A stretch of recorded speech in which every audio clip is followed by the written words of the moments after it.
Një mozaik I ri me vlera të veçanta historike dhe arkeologjike është zbuluar në bazilikën paleo-kristiane të Elbasanit. Zbulimi u bë gjatë javës së parë të sezonit të ri të gërmimeve në kuadër të projektit kërkimor për lagjen romano-bizantine jashtë mureve të qytetit antik të Skampis. Sipas specialistëve, gjetjet e reja ndihmojnë në kuptimin më të plotë të evolucionit të monumentit gjatë shekujve të 5 dhe të 6, si dhe të zhvillimit ekonomik, kulturor dhe shoqëror të qytetit antik.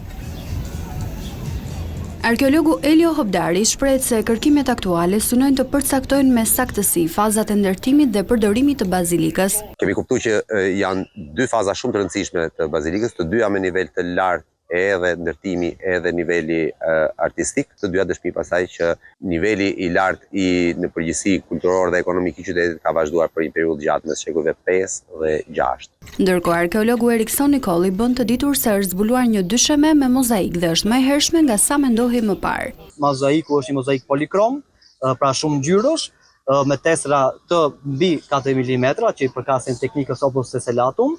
Dhe poshtu pjesa tjetër e panelet të zbuluara është në zonën e sanktuarit, ku kemi një panel me luspat e peshkut, që poshtu simbolizojnë Krishtin, dhe një panel me gjethet e hedras që tregojnë që simbolizojnë pjesën e jetëgjatësisë së besimit dhe integrimin e besimit në shpirtin e njeriut në Komitetin Krishterimit të hershëm në Elbasan. Bazilika paleo-kristiane e Elbasanit u zbulua 2 dekada më parë pranë rapit të Bezistanit dhe vijon të pasurohet me gjetje të reja arkeologjike në çdo sezon. Megjithatë, monumenti mbetet ende I mbuluar dhe jo plotësisht I aksesueshëm për vizitorët, ndërsa specialistët theksojnë nevojën për financime për konservimin dhe ekspozimin e tij.